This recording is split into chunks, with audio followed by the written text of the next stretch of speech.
Bismillahirrahmanirrahim. Absolutely no work can begin without the name of the High. Bismillahirrahmanirrahim. The one who is most merciful and most high. Bismillahirrahmanirrahim. O Maulai Mehraban, be with us, help us with your nur. Put your hand on our shoulder so we may feel your nearness. Under the umbrella of your mercy, we may move forward. Bismillahirrahmanirrahim. In the name of Allah, the most merciful, the most gracious.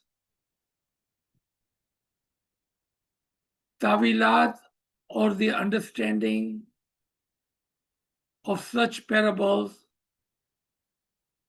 something that which we have believed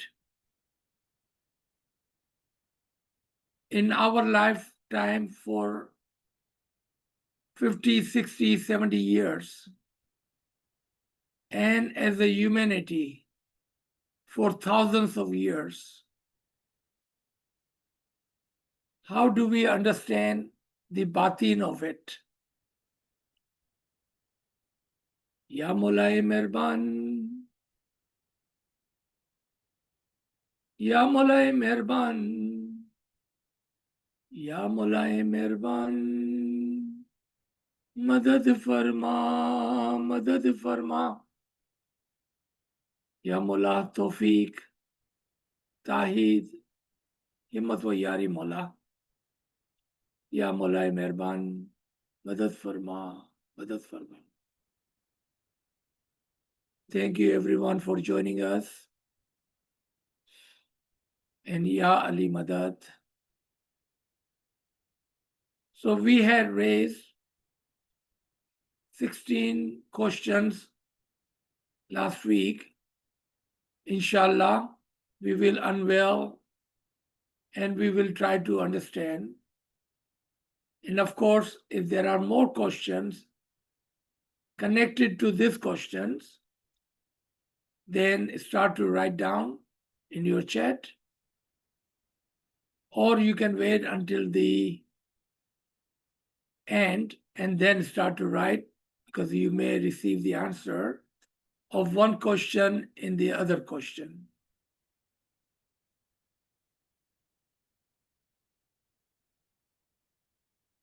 Allah says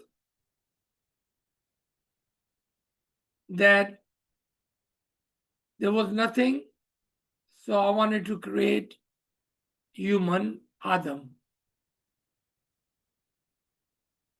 But if you look into the books, the religious book, or listen to the Hudud-e-Din, Arifin, and those spiritual speakers, they will tell you that first thing Allah created was Aql Kul. Then other speakers will tell you the first thing Allah created was Kalam, the pen. Then other speakers will tell you the first thing Allah created was Adam.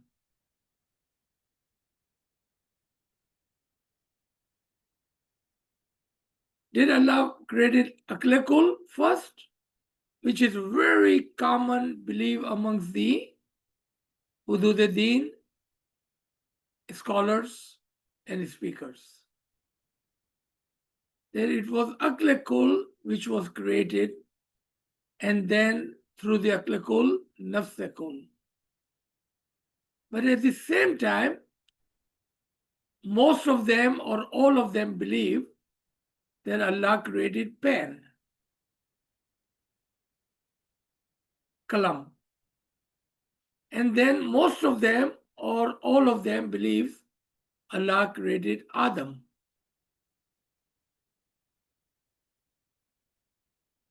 And in the story of Adam, the first question we raised was, how can we say Adam was created first when angel, which is creation of Allah, and the earth, where they went to fetch the soil, was already in existence, meaning it was created.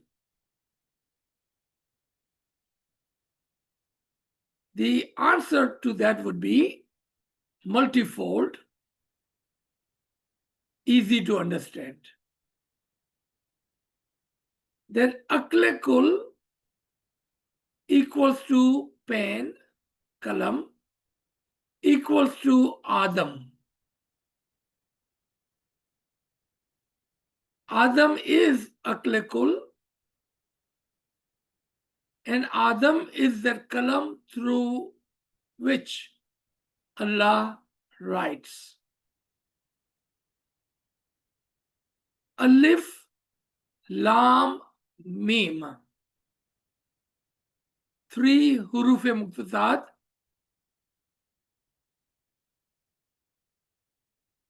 The awal, alif. The dom, lam. The mim, the markoom. The awal, aklekul. Awal, the kalam. Awal, the Adam.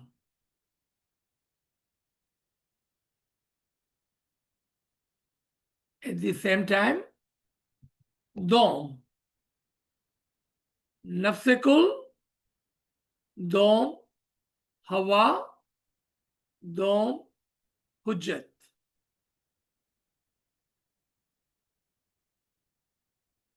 Mim, markoom. What is written? Then the som would be, if we are taking aklekul as the first creation and nafsekul as the second, then the markoom would be all of the souls of the world. If you are taking awal as a kalam and dom as a book, then mim, the third, would be the writing in that book. If awal is taken as Adam and dom is taken as Hawa, the hujjat, then the mim, the markoom, the som, the third, would be Baniye Adam, children of Adam. And if we take Adam and hujjat, then the spiritual children of the Adam and the hujjat would be the meme, the markoom, what is returned. I believe this is more tawilat and understanding than we initially thought we will reveal at this point. Now, the question number 1 will be easy to understand. How could there have been nothing, yet angels and earth existed? Allah's creation is perpetual in a circle. And within the circle, our human mind and our human intellect requires a beginning and an ending on a linear line. So Allah have taken that perpetual, a continuation, a circle. There is no beginning and there is no ending. For example, on a clock,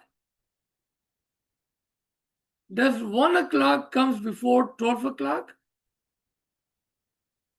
Or does 12 o'clock comes after 1 o'clock? If you stand back and look at the clock, the both statement would be correct.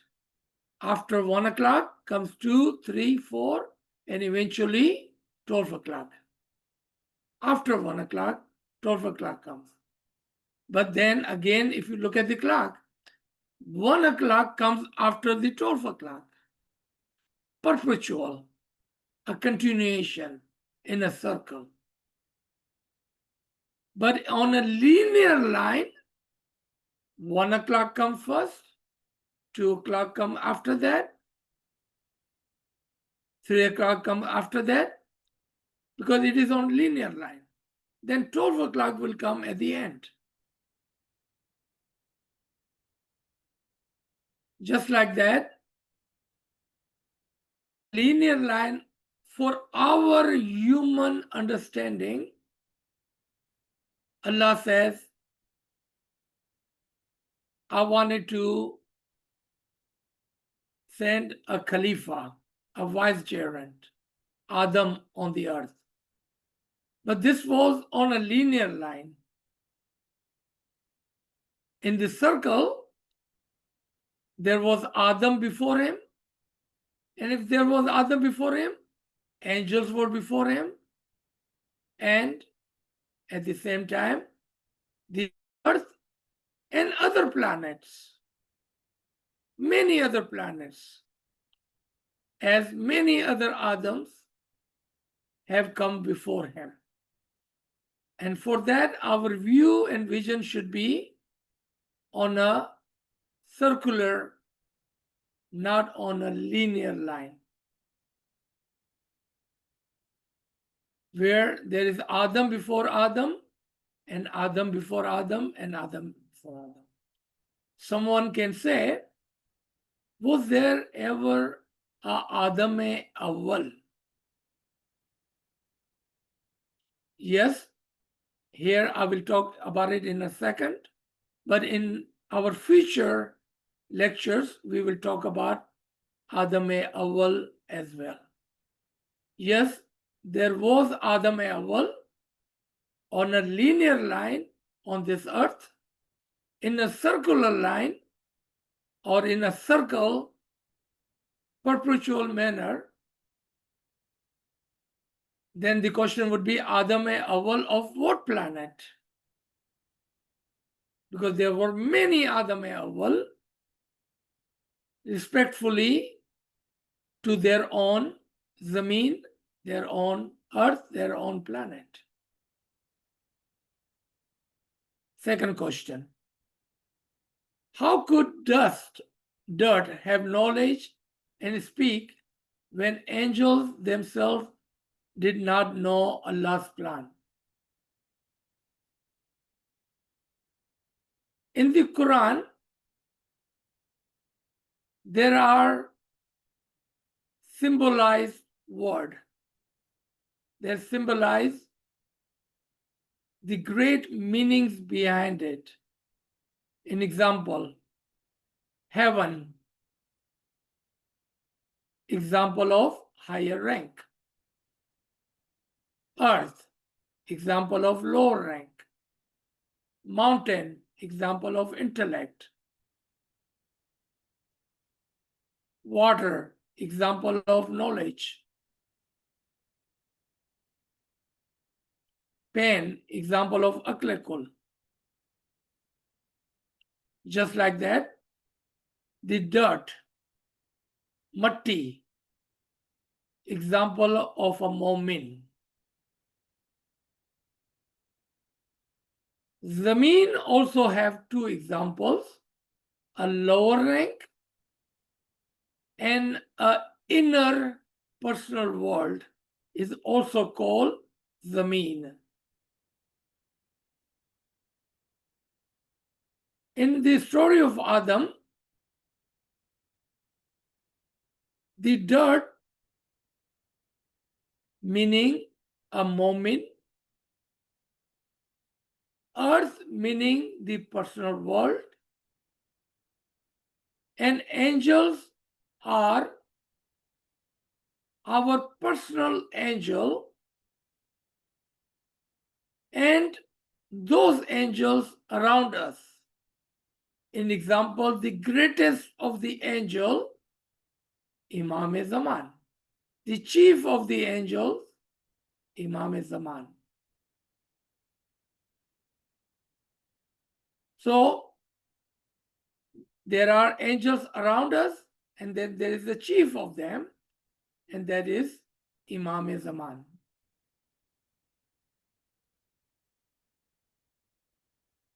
And here, the dirt, meaning the mu'mineen around us.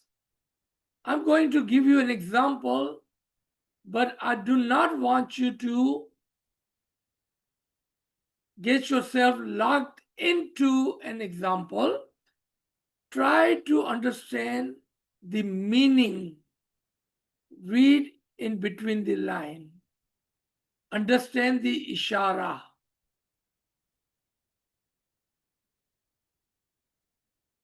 And we have a great example of that in our tariqah and in Islam.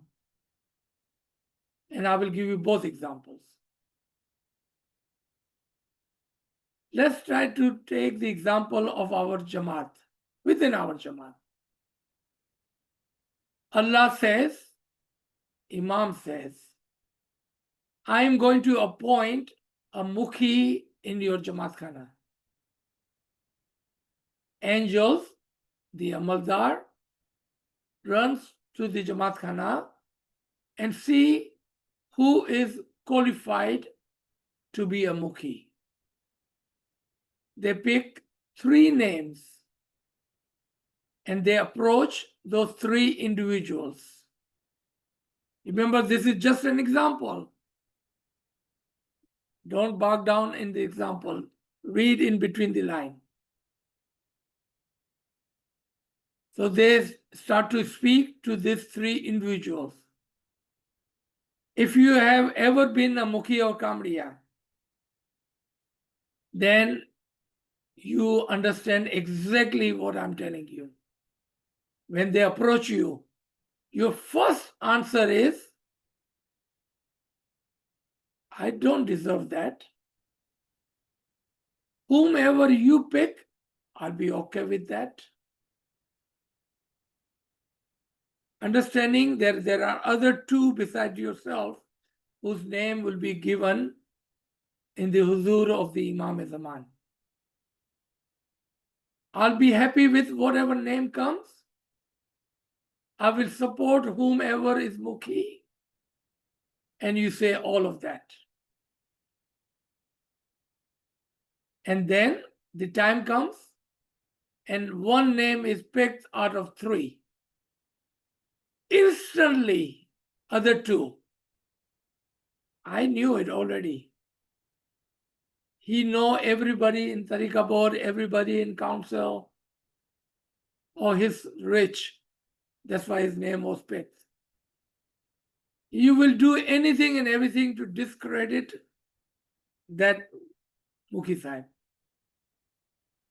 Not only that, within the Jamaat, even if you are not part of that 3 selected names, oh yeah, this family, his father was Mukhi, they dominate. They are always one after the other, generation after generation. Nepotism, source is high, therefore they were picked.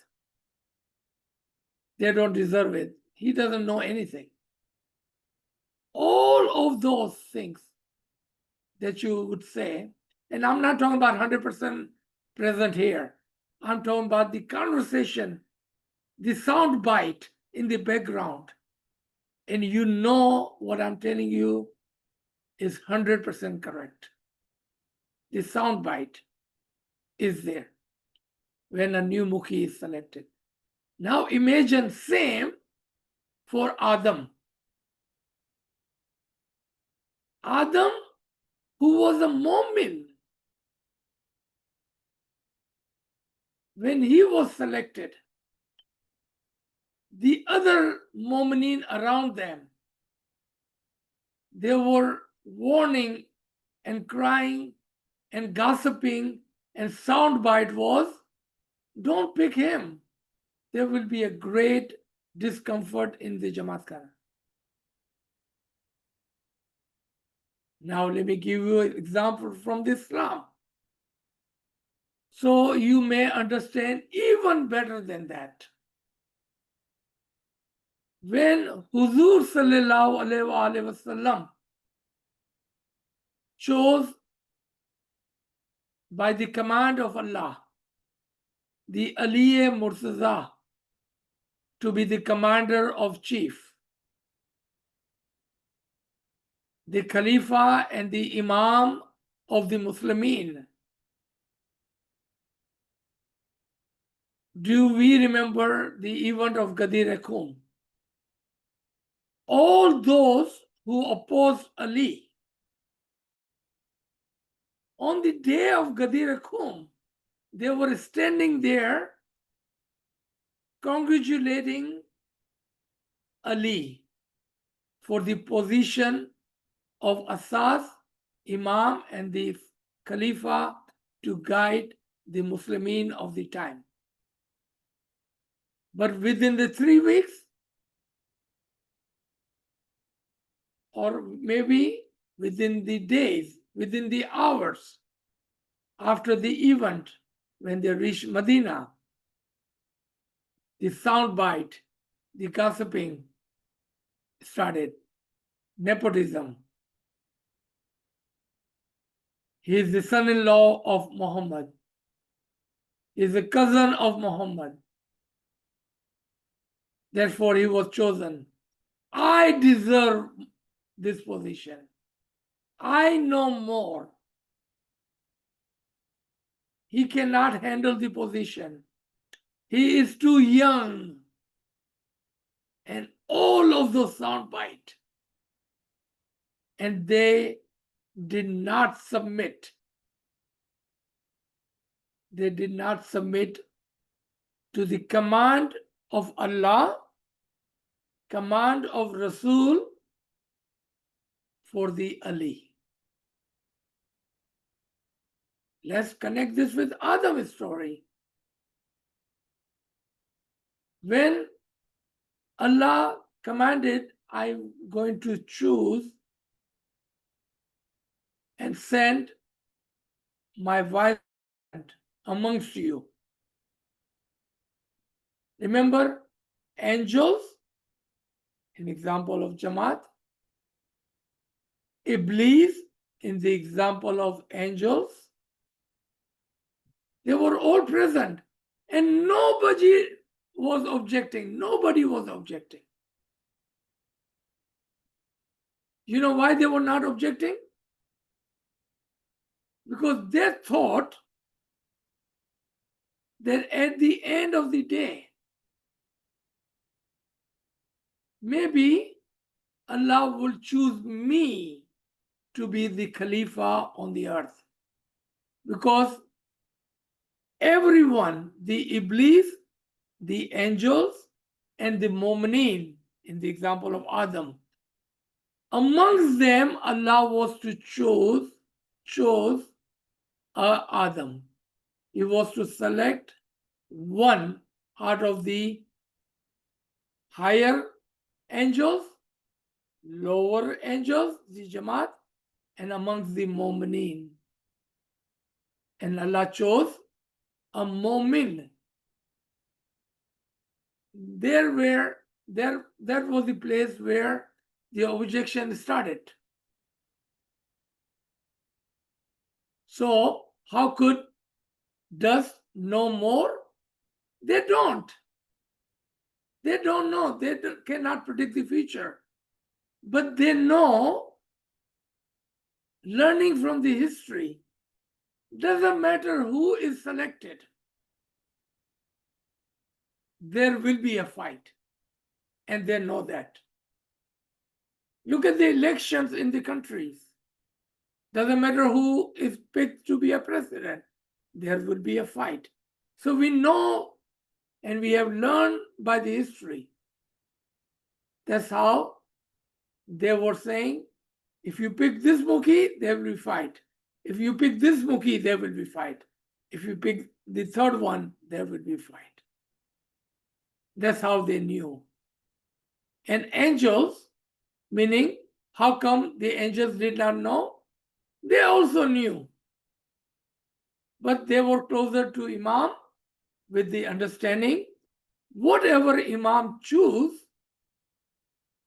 there's nothing to fight about, accept. So those who accept are called angels. Those who do not accept are called Iblis. Question number 3. How could Allah not know what was happening and will happen with the angels and the dirt? So we already understand the Tawil of Allah,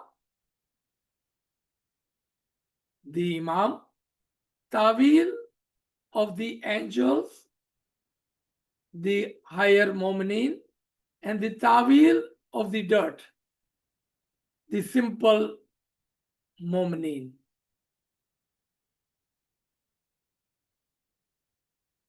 Imam know exactly what is about to happen. Imam know, regardless of whom he select, there would be a fight. So let's put Adam's story and bring that story closer to ourselves within our Jamaat. And let's see if we understand. And remember, this is just a story, just an example. The Mamsul, the actual event of Adam, we have not even started to discuss. Because that's a great story and great batin and batini understanding. And we will cover all of that. Tawilat upon tawilat, understanding upon understanding. So let's lay the core, a simple understanding, so we can build on that. So when the Amaldar comes to the Jamaat and asks the current Mukhi, who do you think the next Mukhi should be in your Jamaat? And they probably give 10 names. And they also said to the Amaldars, doesn't matter who we choose, there will be discomfort, people will be disheartened, there will be backbiting and gossiping, some kind of pushback. So sometime Amaldar goes back to the Imam and says, this one particular Jamaat Khana, we received this kind of feedback from the current Mukhi and current council and current Tariqa board. And Imam says, what? Go back. Fetch me a moment. So they come back and say, regardless of what you said earlier, we need one moment. Even though apparently looks like they are sending 3 names. But they are actually backing one single Mukhi or Murid, the one who is good for the Jamaat, not what Jamaat think, who is good for the Jamaat. At least in their heart, they are honest, they know this Mukhi will be good for the Jamaat. Doesn't matter how the Jamaat thinks. Because they don't understand everything that Mukhi has to take care of. So they send apparently 3 names, but actually 1 name. In that situation, I just gave you the scenario we just put forward. And that's the name. If Imam wish to bless, then Imam pick that Mukhi by the recommendation of LIF, Tariqa Board, and the current Mukhi. All right. Why would Allah, with unlimited power of kun, but depends on the angels to fetch dirt? I like this question. Doesn't Imam know everything? If that is the case, Imam know all those who could possibly serve to be Mukhi. Why does Imam ask LIF, the Tariqa Board, and the current Mukhi to choose a new Mukhi? When he can just say, Kasam Bhai will be the new Mukhi. And nobody will object to it. Because there was no interference, there was no favorism, and nobody would know. Imam will just pick one and he will be it. But he does not do that. He wants us, meaning the Jamaat, meaning the leadership, meaning the Tariqa Board, meaning the LIF, to be the part of this system. So they know how Imam works and how Imam creates and how Imam chooses. Otherwise, Imam does not need anyone's help. He can select one, and we have example of that. That one time in Dhaka, after the Bangladesh separated, Imam wanted a new president to be appointed for Dhaka. And leadership brought few names. Imam says, isn't there any qualified woman to lead the Jamaat? And leadership said, well, these 3 names, all male, are best qualified to lead the Jamaat. Imam said, no, go back and look. You see, Imam does not every time accept what we bring. Imam knows best. They come back, and they come back again without any name of a woman. Finally, Imam gave a name. So what about so and so? Go and look into her. And then when they came back, of course, they brought their name back to the Imam. And Imam told them, making them understand that the situation, the environment we are living in at that time in Dhaka, we need a soft voice, a woman voice. The one who can work with the Jamaat, the community, and the government. A soft voice was needed. A reasoning voice was needed. Not a powerful voice, but a soft, gentle voice was needed. So sometimes Imam do that. Understanding that with the Adam story, there are two understandings. Adam is the moment who receives the ilm and the amr, meaning Isme Azam from the Imam, along with many other mu'mineen, but Imam is already focusing on this one murid, one moment.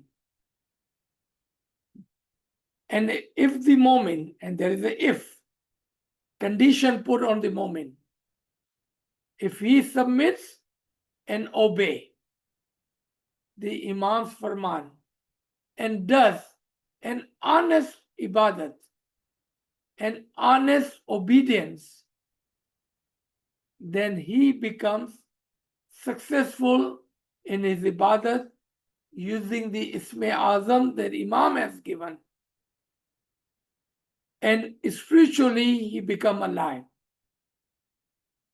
And we will answer that in our answer number 6 in a minute. Okay, so hold that thought. Let me go through answer number 5 first, and we will continue this with answer number 6, what I just said, that he becomes successful. Answer number 5. Is it logical that angels sat back and watched Allah molding Adam with his 2 hands? Here, 2 hands of Allah is Aklekul and Nafsekul. 2 hands of Allah is Imam and the Pir. 2 hands of Allah is Ilm and Ibadat, which through he creates Adam. Adam meaning a perfect moment, a perfect insane kamil, a perfect man, using his 2 powers. Because Allah, who is Subhanahu wa Ta'ala, for him, imagining 2 hands would be hard, as Allah is pure Nur. And his 2 hands are his 2 right hand or 2 powers, Aklekul and Nafsekul, Imam and Pir, through whom he molds and perfect a Mu'min and Adam. And angels who were sitting on sideline watching, that's how the nature works. It is the Imam and his Amr, and it is the Pir at the time of Piratan and today's time and the time of Qiyamah is Allah's 2 hands, the Imam and the Piratan, the Nur of the Imam and the Hidayat of the Imam that molds Adam, Mu'min, to become successful in Ibadat and Isme Azam. So number 6 question is continue of the question 4 and question 5. We will get a complete answer here in number 6. Why did Allah only work in the morning for 40 days? What was he doing the rest of the time? 40 days and 40 mornings symbolize the morning ibadat, Betul Khayal ibadat, or better word, Ruhani ibadat. Ruhani ibadat. So when a moment, a true moment, receives the Amr of the Imam, the Isme Azam, and if he Again, the requirement and the conditions. If he is honest in his ibadat, someone can ask me, can there be a dishonest ibadat? If he is honest in ibadat, and if he is honest in the obedience, farman bardari, then within the 40 days, he completes his Isme Azam and becomes successful in ibadat. Only in 40 days. 40 days is symbolized in Islam, in our tariqah, is that number.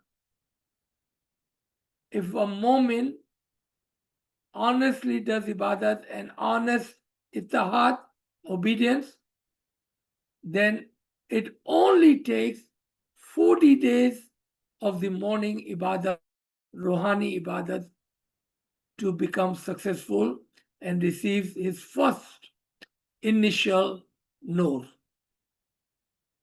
As everything is on stages, then he continues the ibadat to increase that nur. It comes as a spark, and then a small flame, and bigger flame, and a full-fledged fire. Fanafi Imam. So 40 days symbolize the days it requires to fulfill this Isme Azam, and 40 morning symbolize Ruhani Ibadat. The action was like a mirror. It looked like Imam was doing something, Allah was doing something. It was actually the Adam, the Momin Salik. He was doing the ibadat, but all the credit goes to Allah subhanahu wa ta'ala.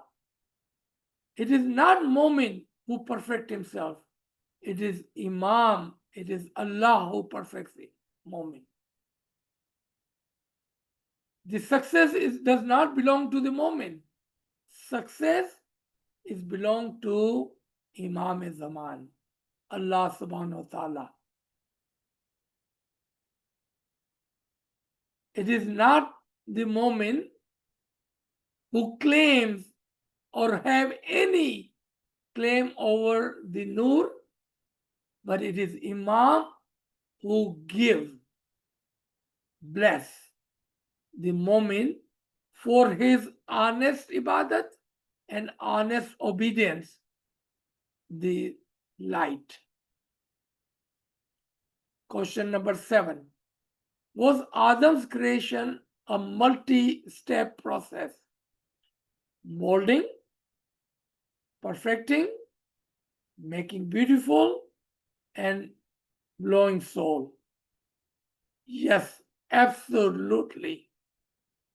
Let me explain. We, as the murid, as the Momin, are potentially Adam. And our molding starts as soon as we are able to listen and understand and accept. And this is a very big part of that. Accept the ilm and the farman of the Imam Zaman.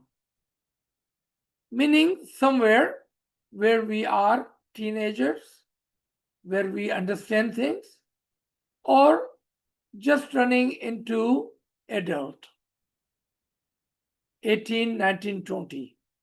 That's where our molding starts. And potentially, it's true for all of you, as it was true for the Adam, who was a murid, a Momin. Molding started early on. And to perfect him, Imam Zaman gives him Isme Azam. And through the Isme Azam, he starts to perfect him. and his process of perfection begins. Isme Azam is the way of perfection, making him beautiful. He removes all of the sin and ill concepts from him. Therefore, he is become pure, clean, and beautiful. That's the third stage. Fourth,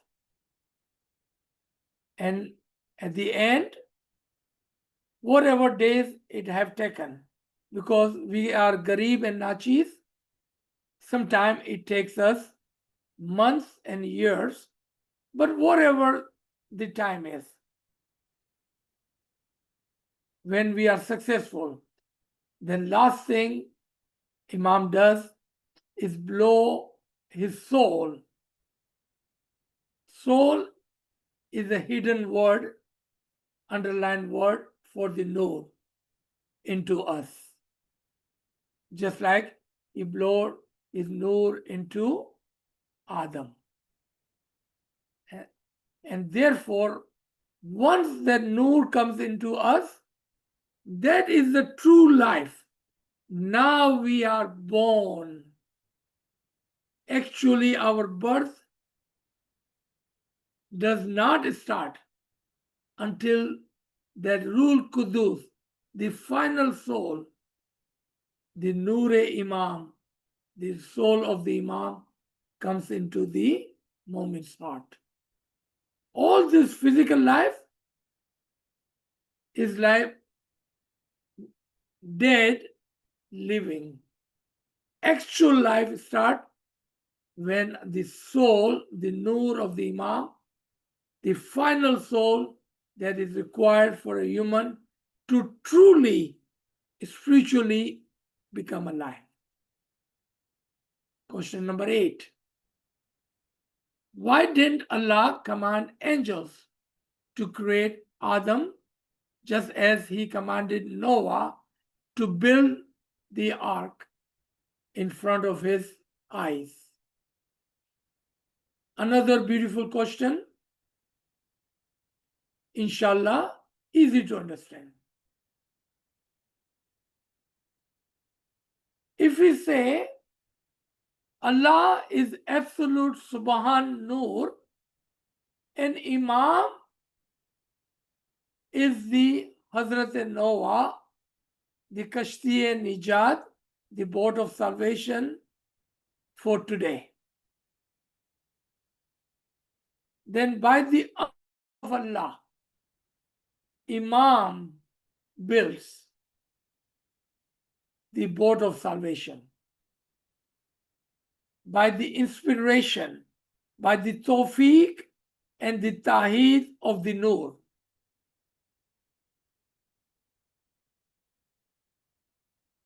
That means that there are those higher souls amongst us who are the Arifin and Arife Kamalin. Remember those two terms. Here Allah would be Batawile Imam and Noah would be Batawile Arife Kamil. So Imam commands the Arife Kamilin to build a Kashti Nijat, boat of salvation for the Mu'mineen.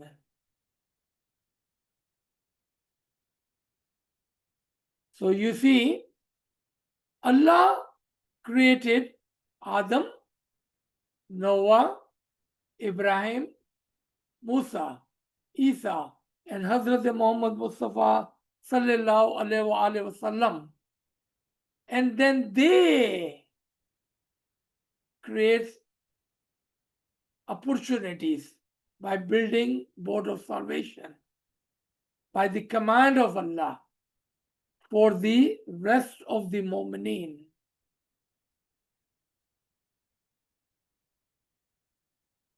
Question number 9. How did Allah blow his soul into Adam? Very interesting question. And I believe one of our friend last week alluded to this one. And he came very close to the answer, but I did not want to reveal that last week. So Iqbal Ba, you were absolutely right when you said there is a two-tier of blowing of the soul into Adam, into Momin, as you potentially are Adam. So Imam does that twice. First time when, and if you are fortunate enough to accept and receive the Isme Azam from the Imam of the time, then on the day he gives you the Isme Azam without you knowing. He blows his nur, his soul, into you. He breathes that soul into you by giving you the Isme Azam. And then, let's say, after the 40 days or whatever time you would take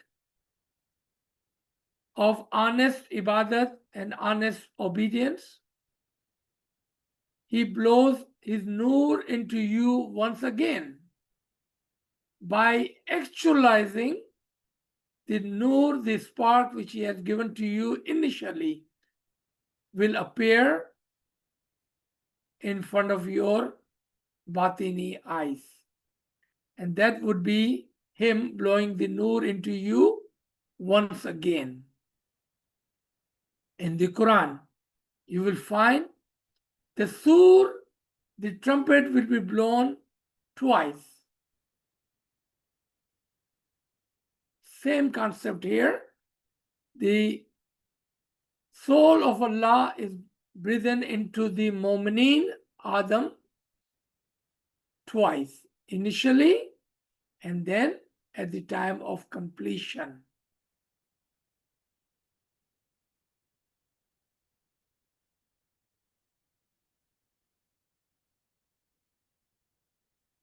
Question number 10. How old was Adam when he was created? Was he a baby, a child, or adult? So one thing we can say for sure, he was not a baby. And he was not a child. But he was adult. Now the question would be, how old? That all depends on the Mu'mineen, when they are willing to accept and receive the Isme Azam from the Imam of the time.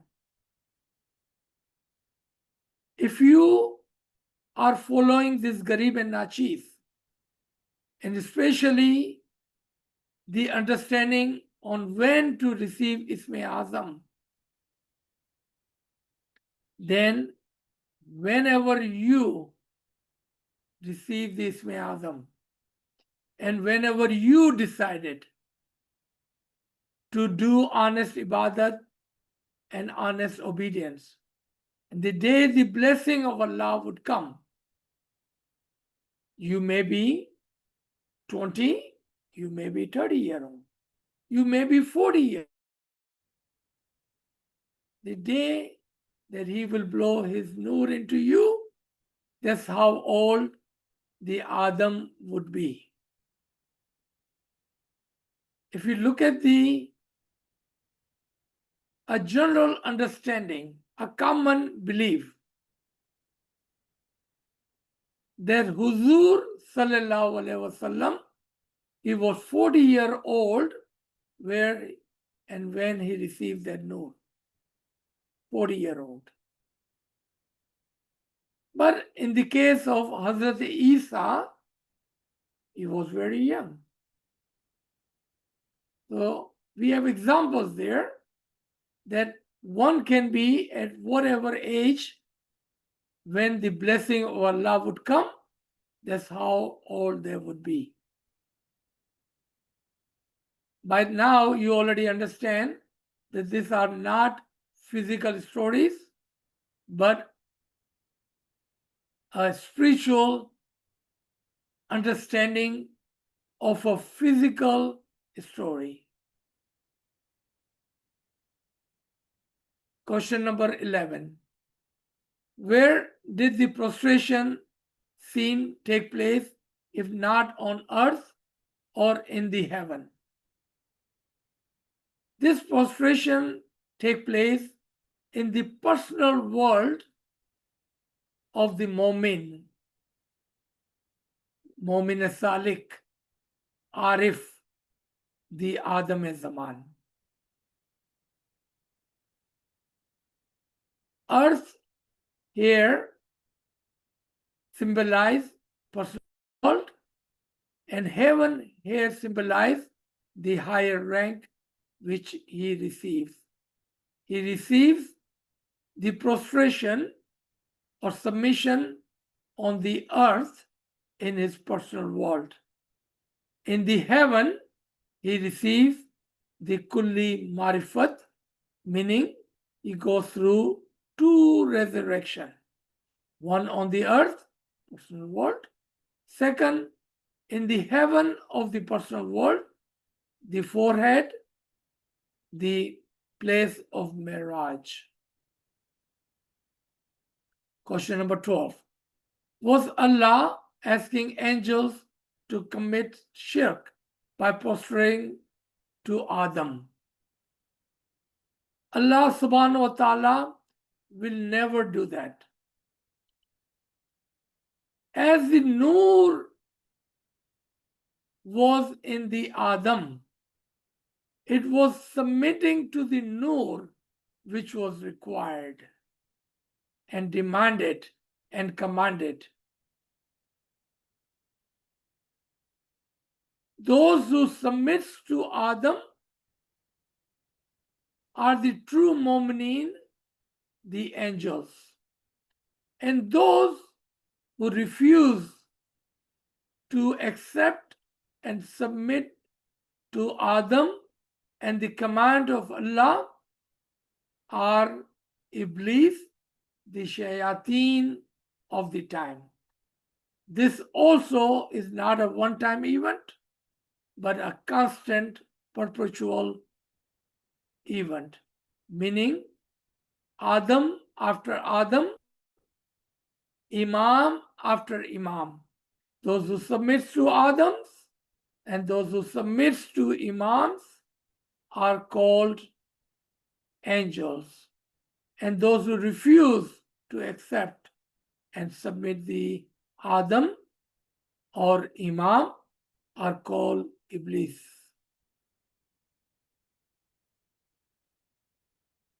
How could Iblis refuse if angels have no free will? There are two kinds of angels, heavenly angels and earthly angels. Heavenly angels have no free will to accept or refuse. Earthly angels were given a choice to accept by their free will. The angels that submitted were heavenly and earthly angels. Because they submitted, they were called angels amongst the earthly angels. And Iblis was an earthly angel with the free will who chose not to submit and refuse the command, the Amre Ilahi. And therefore, he became amongst the disbeliever and the wrongdoers. Who was right? Iblis, who refused to prostrate, or the angels who obeyed? Another beautiful question. And only way we can understand is in our current environment, today's time. Fortunately, we have Ismailis who submits to the Noor-e-Ilahi Imam Zaman. Unfortunately, amongst the Murid, Mu'mineen, there are those just like Iblis said. And look at what Iblis said. Ya Rab, I accept you as my Rab, my creator, Khalik. So I will submit to you, but not to the Adam, Imam Zaman. Unfortunately, we have amongst our Jamaat, they will say what? Ya Allah, you are my Rabb and you are my creator, so I submit to you, and they do not submit to the Imam. But submitting to the Imam is the command, Amre Ilahi, command of Allah. So those who say, I submit to Allah, as Iblis said, same word. Unfortunately, they are following on the footstep of Iblis. He used exactly same words. Ya Allah, we submit to you. And they do not prostrate to the command of the Allah was to submit to Adam, Imam Zaman.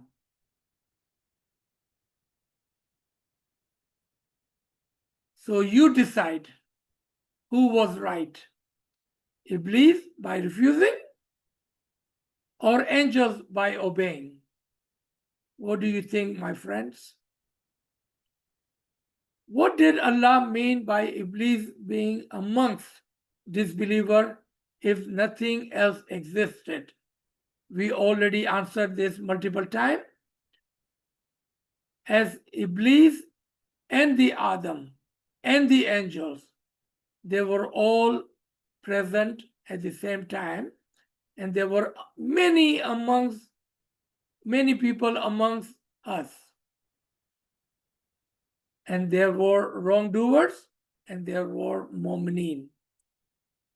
Iblis, who was amongst the Mu'mineen, now have become, by refusing the command of Allah and not submitting, he became from believer to disbeliever, and he was amongst the many who were disbelievers. Last question. Was it a good decision for Allah to give Iblis permission to tempt believers?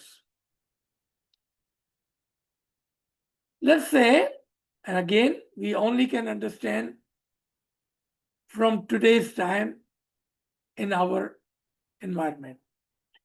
Let's say there is a Ismaili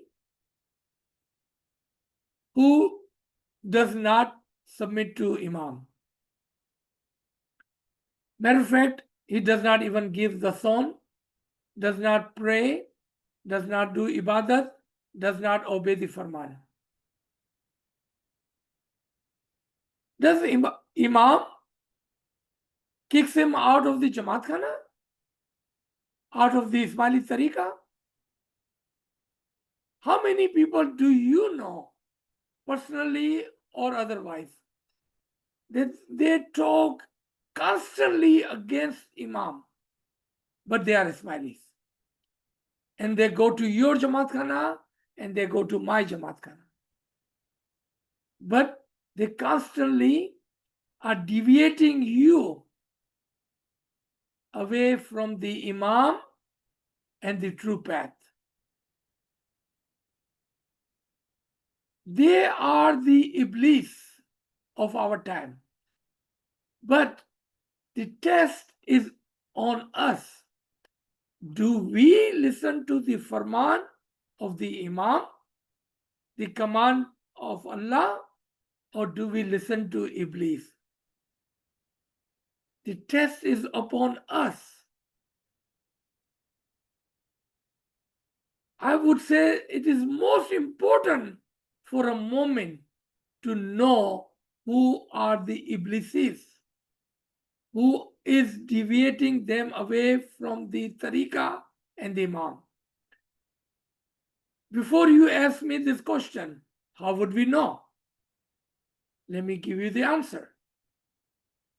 If you ever hear anyone saying you do not need this ilm, you should understand who he is. If anyone say you don't need the Isme Azam of the Imam, you're not ready yet, you would know who the Iblis is.